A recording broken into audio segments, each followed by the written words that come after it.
So magandang araw sa inyong lahat mga boss, and welcome back ulit sa ating YouTube channel. So ngayong araw na ito mga boss ay magpapalit tayo ng ating CDI sa ating motor. So yung ipapalit nating CDI mga boss ay yung Power Max, yung dual band. So susubukan natin to yung kanyang quality, kung maganda nga ba. Yung pagkakabitan nating motor mga boss ay ito, Rusi DL125.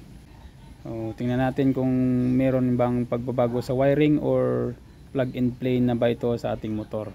Siya nga pala mga boss, bago tayo magsimula, hindi pa pala nakapag-subscribe sa ating channel, please subscribe, and siyempre idama nyo na rin yung notification bell para maging updated kayo sa next nating mga i-upload na video. So standby lang kayo mga boss at simulan na natin yung pagkakabit ng ating CDI na Power Max dual band. Alright.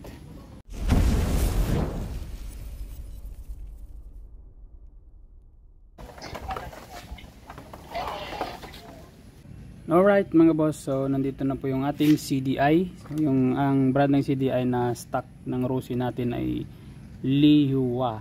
Yan. Bago natin ikabit yung ating Power Max na CDI mga boss, ay tatry muna natin pandarin yung ating motor. So yung gagawin natin is lalagyan natin ng spark plug yung ating yung spark plug cap.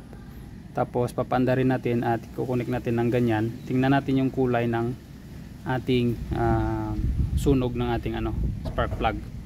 So papandarin natin mga boss para ma-compare natin mamaya sa sunog ng ating bagong CDI na Power Max. So i-on natin yung switch at papandarin. Ayan. Kung makikita nyo yung sunog nya is pula.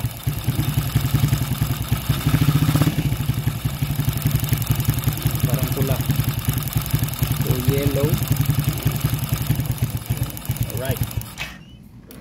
So ngayon mga boss ay papalitan natin ng Power Max na CDI yung ating stock na CDI. So tingnan natin kung anong mangyayari.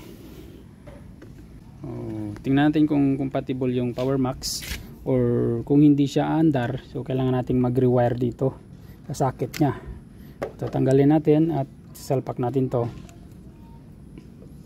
Try nating pandarin mga boss.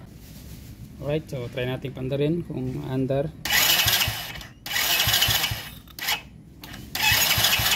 So walang kuryente na lumalabas mga boss. So ibig sabihin kailangan nating mag-rewire dito sa ating socket kasi mali yung connection ng motor natin sa socket papunta sa ating CDI na Power Max. Right, so dito mga boss sa Power Max na CDI natin, papakita ko lang sa inyo yung wire nya at i-explain ko sa inyo kung saan papunta yung mga apat na wire na to.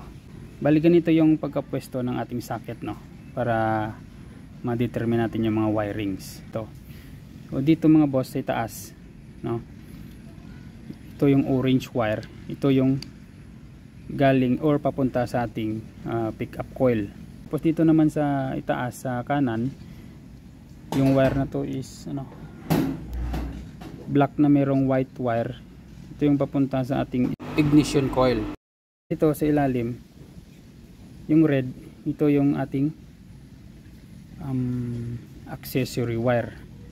At saka yung negative, ito naman, yung green, ito naman yung ating negative. So dito sa socket, so yung red dapat nakatapat yan sa black. Ito yung accessory wire ng ating motor kasi mga boss. Ito yung black.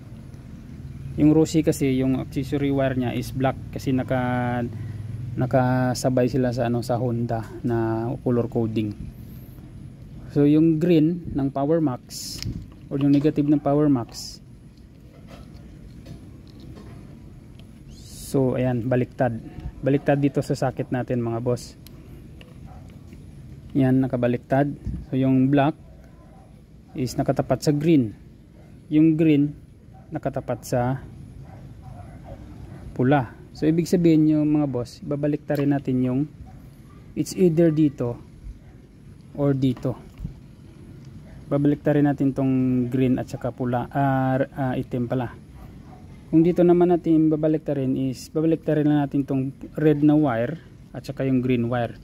So para sa akin mas maganda pag dito na lang tayo magbaliktad mga boss, para pagpalit natin ng ng stock natin sa susunod, no, is hindi na natin kailangan pang pa dito mag-rewiring kasi naka siya, compatible na siya. So dito na lang ako mag re-rewire mga boss. Yan, bali pagpalitin lang natin tong pula at saka green na wire. So dito sa sa itim at saka orange, okay na yan kasi match siya doon sa ating socket.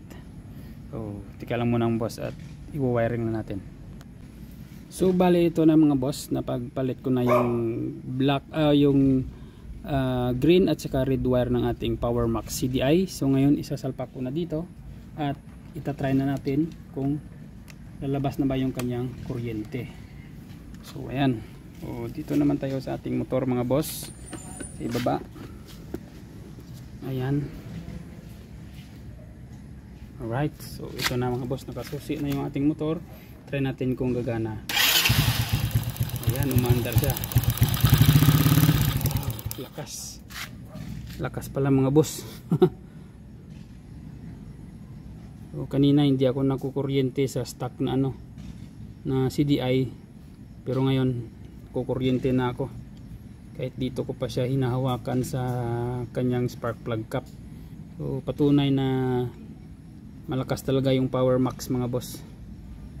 Yan, try natin ulit. Pero kukuha muna ako ng pangsapin sa aking kamay kasi baka makuryente tayo. Try natin ulit mga boss. Sakit. Grabe yung kuryente niya. Yun. Mas malakas siya mga boss. Kanina kulay kanina yung pinandar natin kulay dilaw, ngayon parang kulay puti siya, kulay white. Yan ibang iba yung kulay niya kanina. Grabe.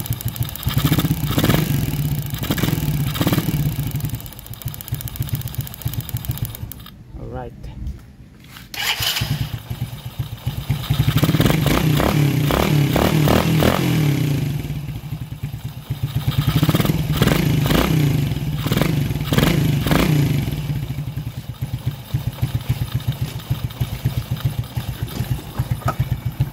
Alright, so okay yung ating pagkabit ng ating PowerMax na CDI mga boss. So ganun lang kadali yung pagkabit, no. Bali yung ginawa natin is pinalit lang natin yung dalawang wire na to, yung green wire at saka yung red wire. So nung una kasi nung sinalpak natin hindi siya gumagana or hindi natin mapalabas yung kanyang kuryente. So dahil pinalit natin yung green wire, yung negative at saka yung accessory wire is ayun, bali lumabas na yung kanyang kuryente. So yan lang kadali mga boss. Hanggang dyan lang muna yung ating video mga boss. Salamat pala sa inyong panonood. Kasi nga pala sa hindi pa pala nakapag-subscribe sa ating channel, please subscribe and hit the notification bell para maging updated kayo sa next nating mga i-upload na video. Maraming salamat sa inyong panonood mga boss. God bless us all and peace.